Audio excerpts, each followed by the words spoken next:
So this is the second application of dimensional analysis.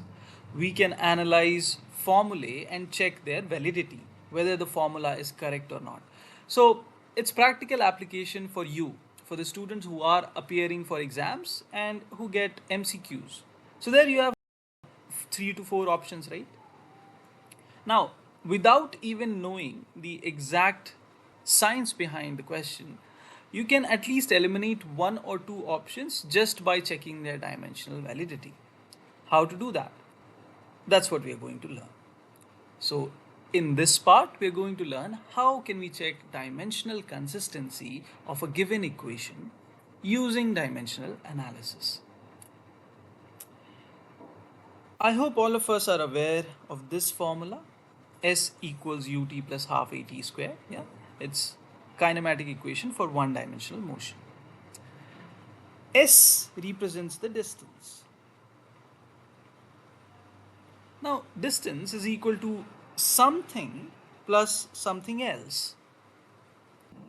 The principle of homogeneity says that you can add or subtract similar quantities only.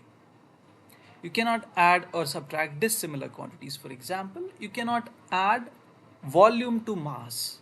You have to add mass to mass only.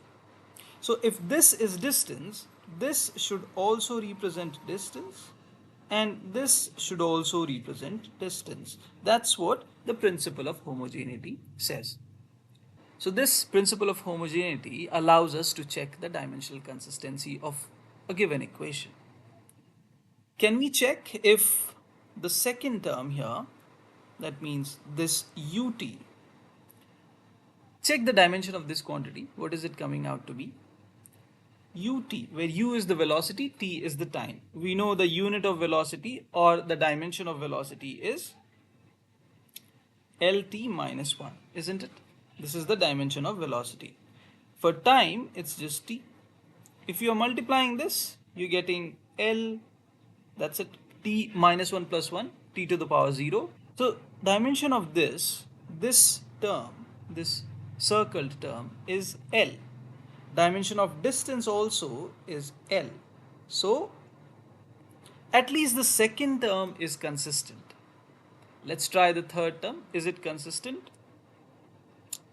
At square, where a is acceleration, t is time. This term. Let's check its dimensions.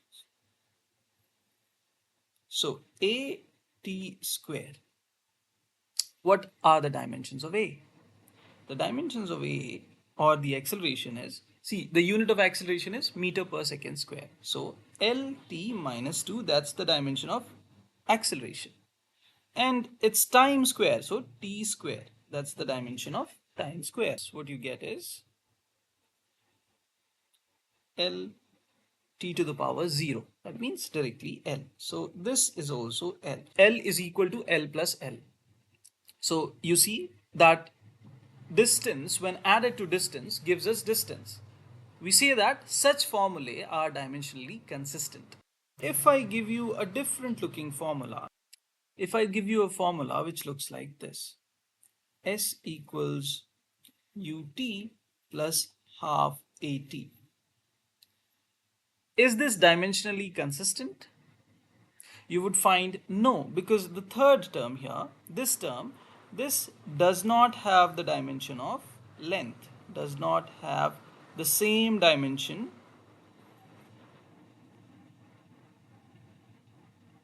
as this quantity, displacement. Now, what if I give you a third type of equation? S equals ut plus at square. Is this dimensionally consistent? What do you think? Is this dimensionally consistent? It turns out this is dimensionally consistent.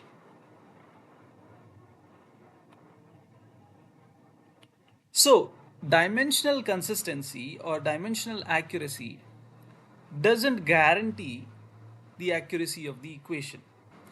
but still it does help us eliminate some options.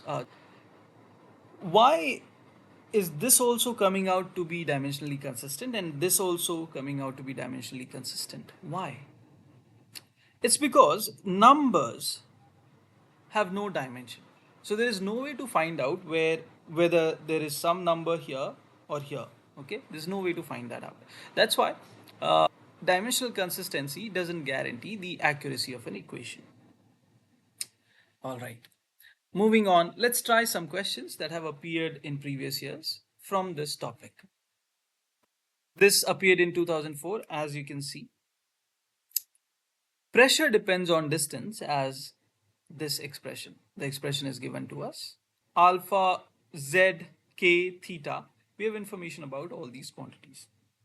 We have to find out the dimensions of beta. Now, before you start solving this question, the first thing you need to do is to strategize. Let's do that. Think a little, think for a minute, how am I going to approach this problem? Pressure depends on distance as some quantity. Now, e to the power something, I'll just simplify this. I'll write P equals alpha by beta e to the power minus alpha z upon k theta. This is what we have, right? Now, e to the power anything, so this must be a number. So this must be dimensionless. Yes or no? So we know that this is dimensionless. Okay. What can we say about alpha upon beta? E to the power some number is going to give us a number. Entirely, this e to the power something is dimensionless. So, the dimension of alpha upon beta should be the same as the dimension of pressure. True or false? I'll repeat. The dimension of alpha upon beta should be the same as dimension of pressure. Yes or no? Yes, it has to be. So what is our strategy then? First, we'll use this information that this index is dimensionless. First, we'll use this information. From here, we'll find the dimension of alpha. Once we find the dimension of alpha, we can easily find out the dimension of beta because we know what is the dimension of pressure. I hope the strategy is clear. Let's solve this question now. So the first information is minus alpha z upon k theta is dimensionless. That means its dimension is m0, l0, t0 or whatever other fundamental symbols you use is raised to the power 0. Alpha is what we have to find out, so we'll keep alpha like that. Minus 1 is a number, so its dimension is 0. Okay, so we'll leave it be. What is the dimension of z? Z is distance, so the dimension of z is length. Then dimension of temperature. Theta is temperature, so the dimension I'll write as K. K for Kelvin, okay, that's the symbol we use for temperature. Or we can write it theta, okay. Mostly we use theta. In some books you'll find K used as the symbol. And this K is your Boltzman constant. Boltzman constant, if you remember, it's related to the gas constant. Remember the gas equation, PV is equal to nRT, where n is the number of moles. This can also be written as PV is equal to K, where K is the Boltzman constant, n is the number of molecules, and T is the temperature. So if I have to find the dimensional formula of K, it's pressure into volume upon n is the number of molecules, so it's just a number, upon temperature. PV upon T. This will give you the dimensional formula for K. In short, I'll just tell you the dimensional formula for K directly.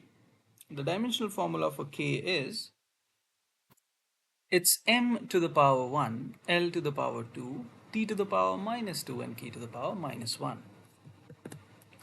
k or theta. Okay, so I'm just going to write it quickly. m1 L2 t to the power minus 2 and theta to the power minus 1. And all this is equal to m to the power 0, L to the power 0, t to the power 0.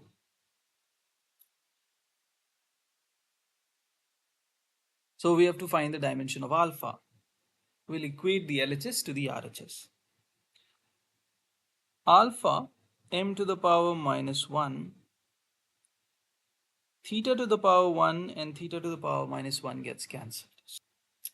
L to the power minus 1 and t to the power 2. This is equal to m to the power 0, L to the power 0, t to the power 0. So the dimension of alpha is going to be, you just flip it, it'll be m1 L1 t minus 2 or mlt minus 2. So this thing is known, it's mlt minus 2. That's the dimension. Now the second step of our question, where we have to find the dimension of, or the dimensional formula of beta. Let's do that. We know that the dimensional formula of alpha is mlt minus 2. And we also know that the dimensional formula of alpha upon beta, the dimensional formula of this is same as the dimensional formula of pressure. Pressure is given by force per unit area. Alpha is force, if you can see.